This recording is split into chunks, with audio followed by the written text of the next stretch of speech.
This podcast is brought to you by Penji. Penji is a creative subscription service that gives you access to pre-vetted, agency-trained creatives from all over the world.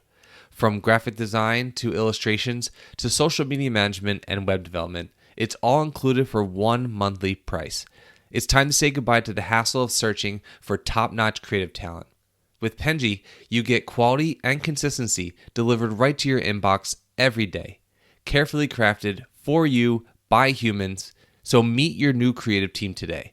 Head over to penji.co for more and enter the coupon code located within the podcast show notes. Hi, everybody. Welcome to Unified Purpose. This is the podcast where we share inspiring tales of compassion, resilience, and community spirit. You know me, I'm your host, Daniela, and I'm Penji's partnership coordinator. And today we have a very special guest, Joanna Sabato from Ronald McDonald House. Hi, Joanna. How are you doing? Hello, Daniela and Penji. It's so great to be with you guys today. Thanks so much for having me on the show. It's so great to have you as well. I'm really excited for our episode. I'm a huge fan of what you guys do, so we're going to have a great time. Yes. But to kind of get the ball rolling, get everything started, and kind of telling our viewers more about you, for anybody listening that's not familiar with what you guys do at Ronald McDonald House, can you share what the mission is, the impact that you're making for families around the world, everything that we got to know? You got it. So at Ronald McDonald House, essentially our purpose and everything that we do is working with families and providing essential services that remove barriers such as accommodation, access to meals while family has an ill or injured child.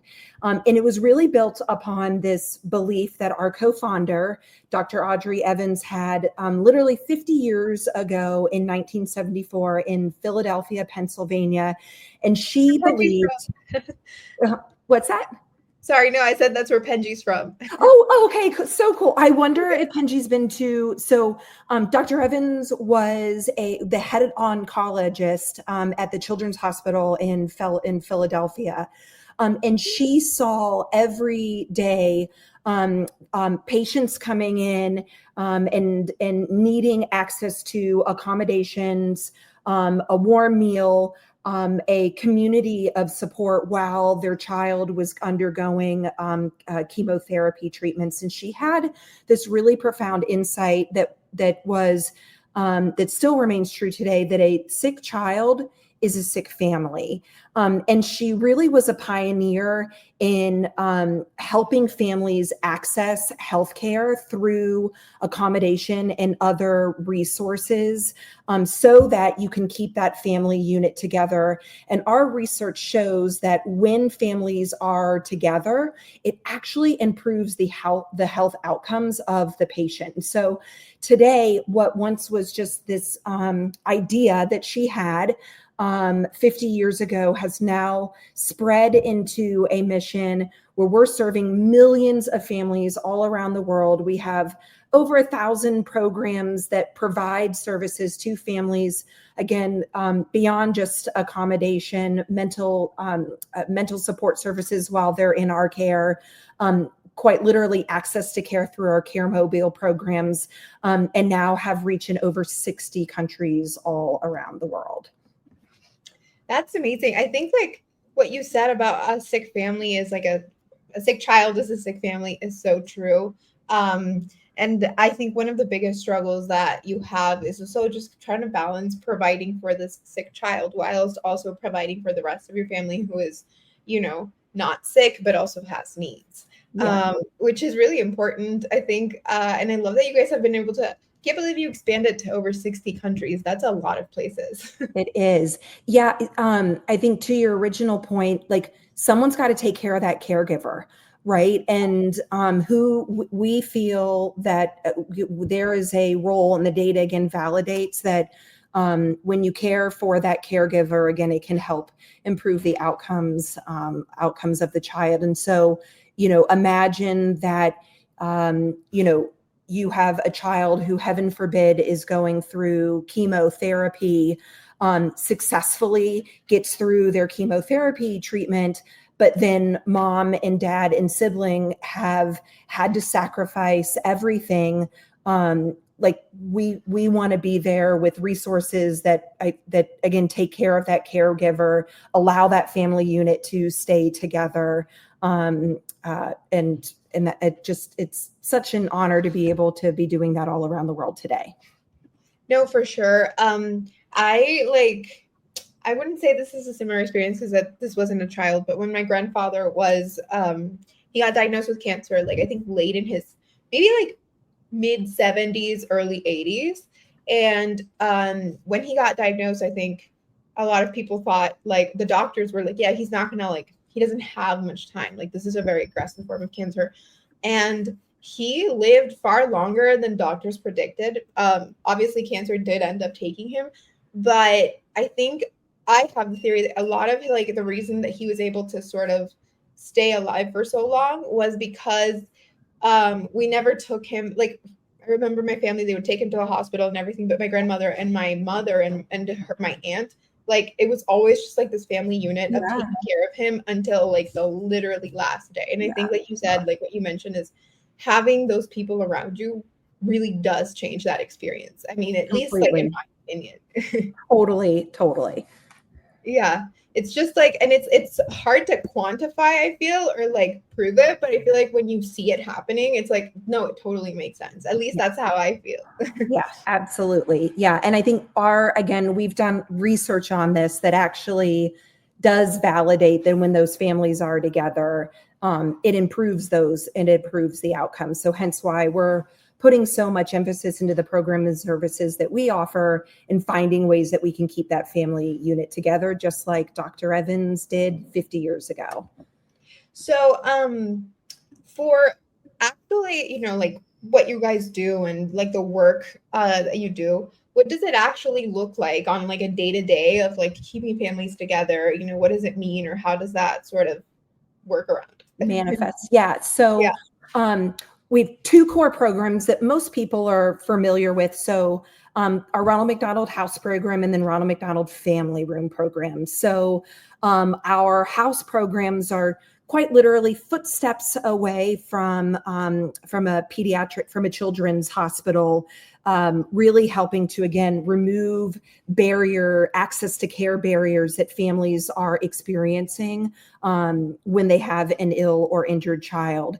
And then within that house setting, while yes, we're providing them a free room and bed for that family to be able to stay within that house setting, there are so many other services that we are providing to families to just help with the financial toll and the emotional toll that families are experiencing while they've got that sick kiddo. So many of our services within that house environment will include, oh my goodness, out in Palo Alto in California, and this is true of a lot of house programs, we will bring in or work with the local community so that there is a teacher from the local school system who is maybe who is teaching sibling or the child that might be pulled out of school because they're going through, a 3 or 4 month kind of stint at the hospital.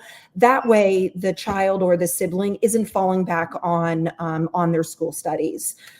Right now, one of our bold ambitions is that we ensure that every one of those Ronald McDonald houses or family rooms offer access to at least one meal a day. We know that so many of our families will come to us already before this medical crisis, but with food insecurity challenges, and a nourishing meal is something that, again, many of our house programs will offer to families. And our goal is to make sure that all families, when accessing our house or family room program, have access to the meal.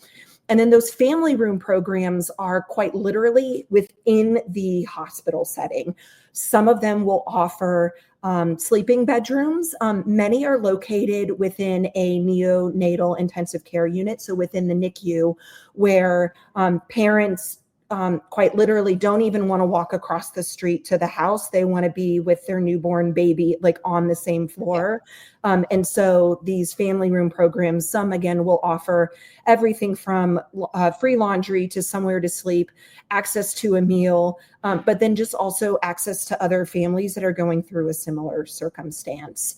And then I would say outside of those kind of two core programs by which we're known, our chapters are really, really innovative in thinking about the needs of their local communities in which they're serving, and how we can be showing up with additional services and local programs that are supporting the family's needs, not only during a child's hospital stay, but also more upstream, kind of pre-diagnosis, and then when they're returning home. And I'll give you one really good example of this, which is in Brazil.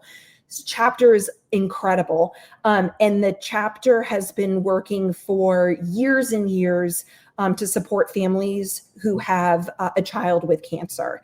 And in Brazil, pediatric cancer is one of the leading causes of death among children across the country. And so this chapter saw that beyond providing, housing and accommodation or access to a family room through our house and family room programs, they thought, what role could we play in helping to potentially reduce the number of kiddos that actually are diagnosed with cancer.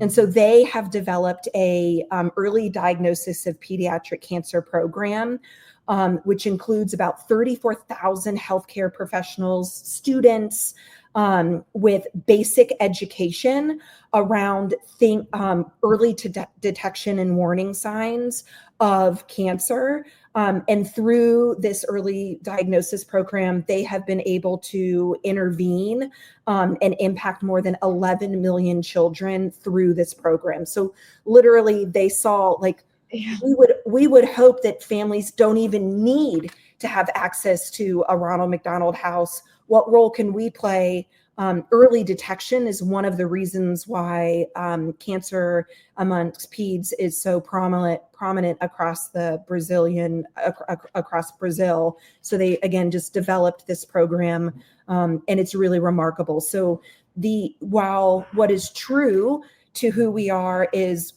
providing services that support families, there is a little bit of local taste and flavors, if you will, in how that comes to life, depending on the needs of the local communities. And Brazil's just one example of many different ways that we're supporting families. Because actually my next question was regarding sort of the international side of what you guys do. And so I'm so glad you brought Brazil up. You said you were operating in over 60 countries.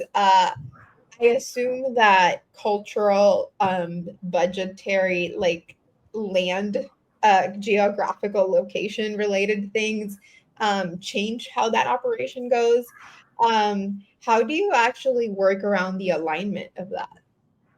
Yeah, I think in a couple of ways, one, the kind of more broadly, what we know is that the needs of families are evolving.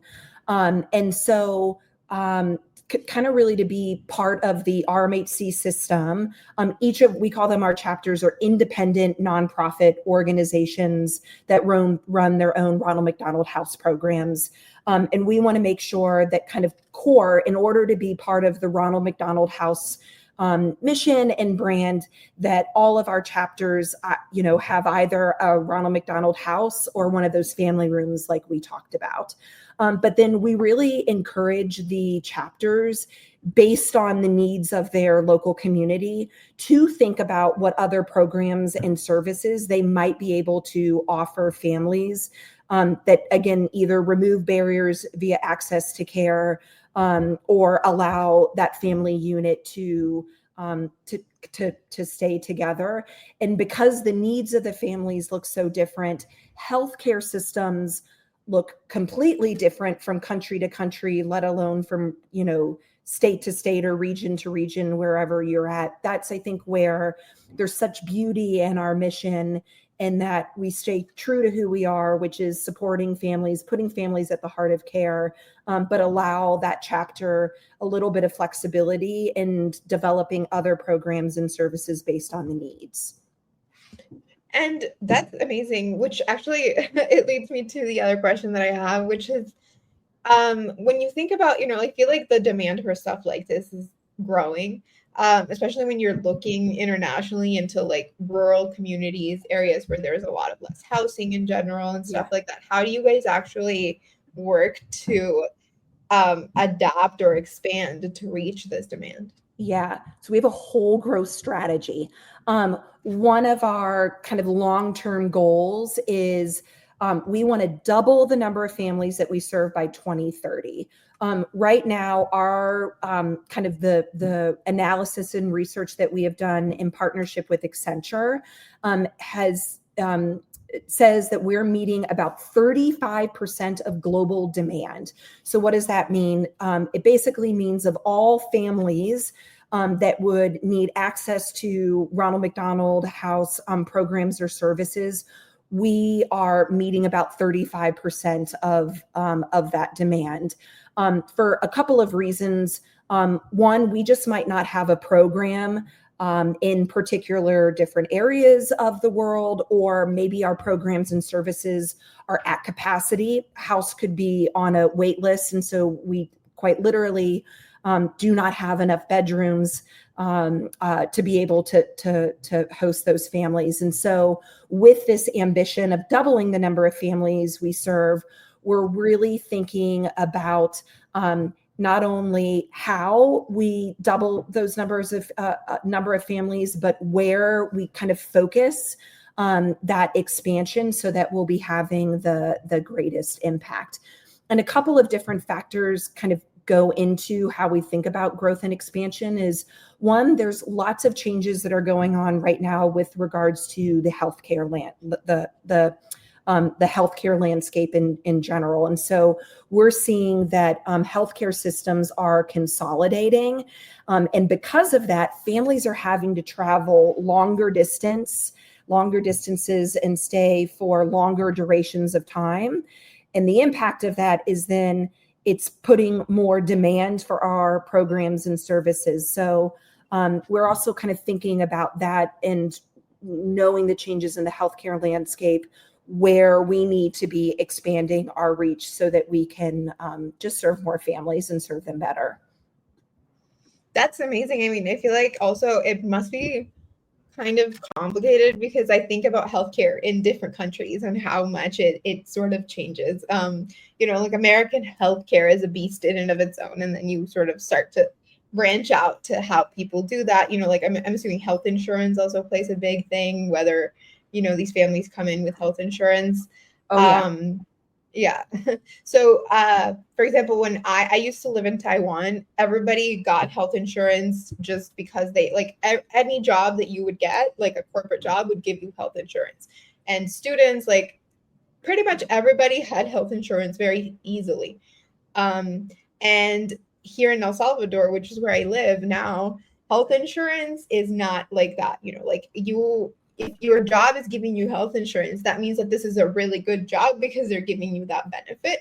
And you can either apply to your own private health insurance or you can apply to like the public one, but it's really complicated. And then actually going to the healthcare stuff is complex. And I think it really affects, like, I think if you're a healthy person, you're probably not going to you're going to be fine because you're not going to need to go to the doctor that much or need to do like really expensive testing or treatment.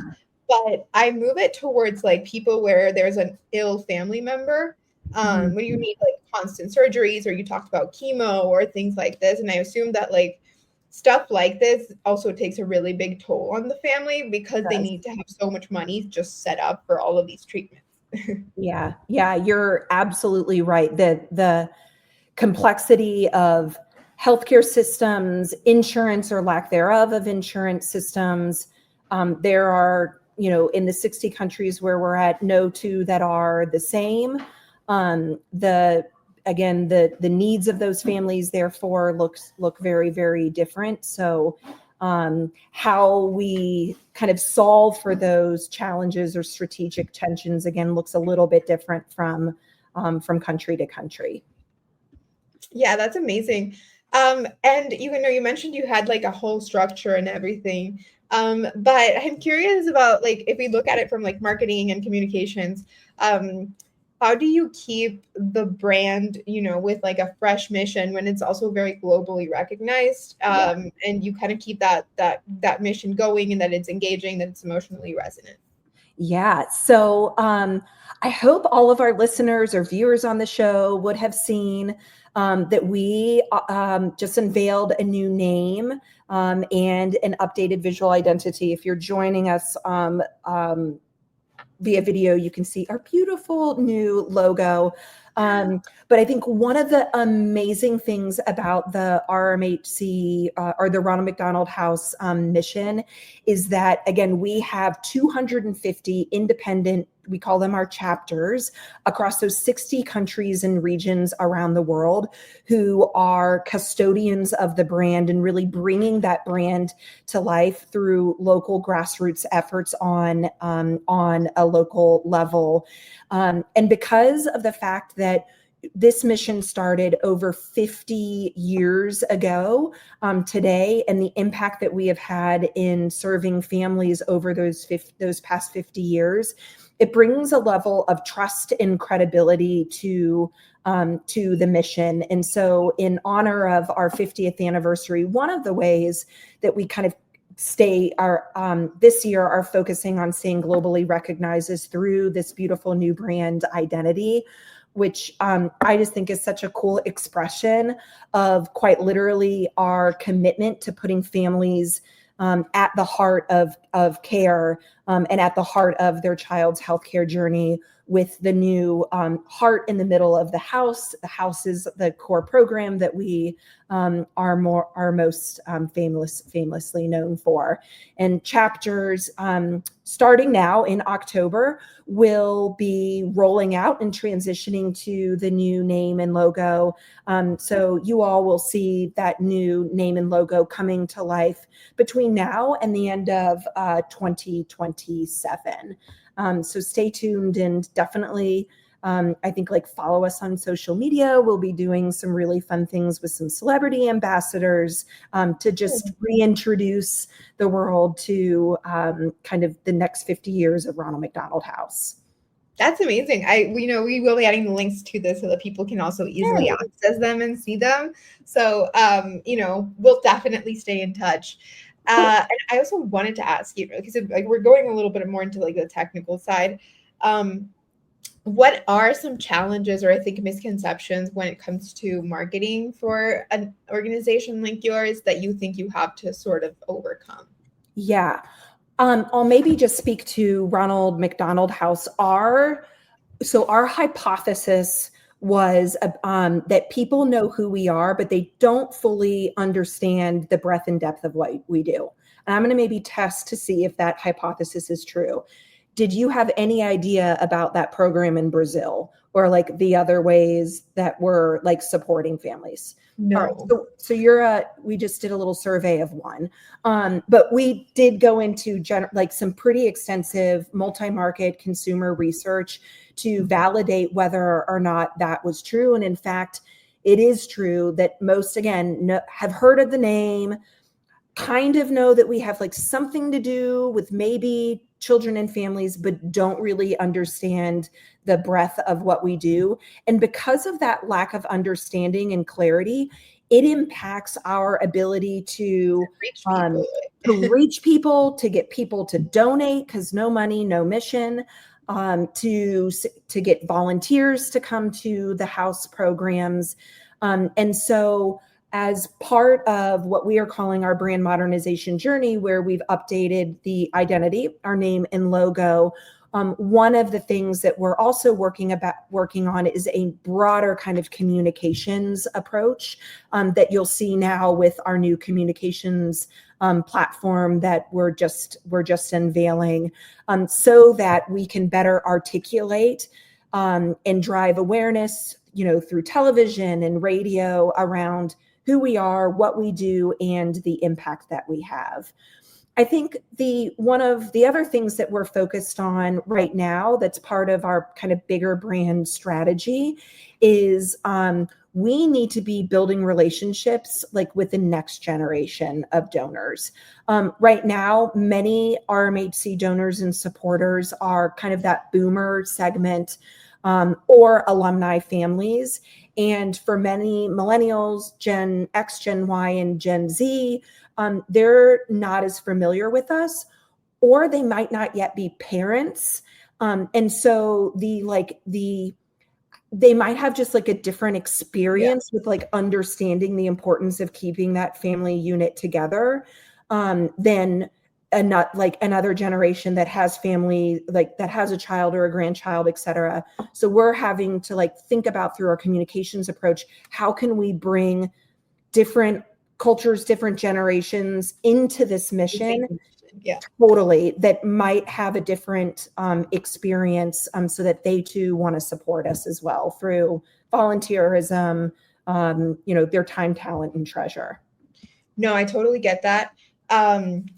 It's interesting to me because when I was usually, when we're doing like research for the nonprofits that we talk to for the podcast, and we're trying to find people that we like their mission.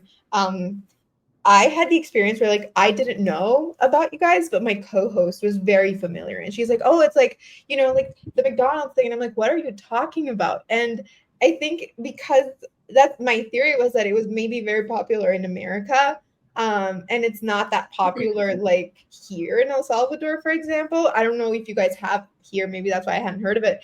But I started doing research, and I was like, wow, they're big, like like they're not just. I couldn't believe that was not something that I had ever found out about. So I can totally see, like how that would affect, because if I was in a situation where I needed this help and I lived in a place where I could access this help, but I didn't know about it, that would have been just like a huge loss of opportunity. Totally. Yeah, absolutely. And I think, one of the other thing that you mentioned, so your coworkers said, oh, that McDonald's thing. What's also really interesting is that there is a perception, because McDonald's is in our name with Ronald McDonald, that we are solely funded by McDonald's, which isn't the case. And so remember, we talked earlier that Dr. Evans, one of our co-founders, her idea, start the very first house, this is the craziest story, Daniela, the local McDonald's owner-operators in Philadelphia, Pennsylvania, did a fundraiser, and they took the proceeds from the Shamrock Shake. They're very they're super popular here in the US. It's like vanilla and mint. I digress. They're delicious. But they took the sales from Shamrock Shake in these restaurants in Philadelphia to purchase that very first Ronald McDonald House in Philadelphia. And as a way to show our thanks and appreciation, we named it the Ronald McDonald House in honor of that beautiful fundraising gesture that McDonald's has done for us. And so McDonald's, while they don't fully fund the mission, their customers, their franchisees, their crew are huge supporters of the mission, but we rely on funding from people like you and I, from other corporations, to be able to meet the needs of all the families that we want to be able to serve. So it's also like this other kind of interesting thing that people don't know. And then when we share with them, they're like, oh, that's pretty interesting. Like McDonald's has been doing corporate social responsibility before it was a thing, just as an organic way to support families and keep them together. That's amazing. And I think that's a great way to end the podcast, by telling people to donate, to always keep that huge important thing in nonprofit work. I think no matter how big it might seem, whatever you can give is always going to be helpful to these missions. So I'm going to leave all of those links in the description for people to easily accessed. But before we end the podcast, I do want to give you the space to also plug anything right now, Ooh. whatever you want to shamelessly tell people to do. Yeah. Space, like, floor is yours. Oh my gosh. Okay. Well, first and foremost, visit ronaldmcdonaldhouse.org, which is our website. Excuse me. And there's lots of ways to get involved, opportunities that you can learn more about the mission. Again, we're in 60 countries around the world. So there is likely a local program in the community where you live, and just learn more about who we are and all of the incredible ways that you can support the mission. And just, I want to say thank you to you for having me on the show to talk about like my favorite topic, which is families and how together as a world and a community, we can just keep them all together. No, for sure. And I'm so glad to have you. I always love platforming missions that I believe in. Like, I never have people on podcasts that I don't, like, don't believe in, or I don't want to support the mission. So I'm super happy. Thank you so much for being here, Joanna, and everybody else who is watching. Subscribe to our channel, follow us, like our videos, everything. And thank you so much for being on the podcast today. Oh, thanks. Thank you. Okay, everybody, I'll see you on the next one. Take care. You've been listening to Unified Purpose, brought to you by Penji. Check out the show notes to learn more about today's guest. And to learn more about Penji, the human-first creative subscription service, head over to penji.co. And by the way, if you're still listening, it would mean the absolute world to us if you were to share this podcast with a friend and, of course, subscribe.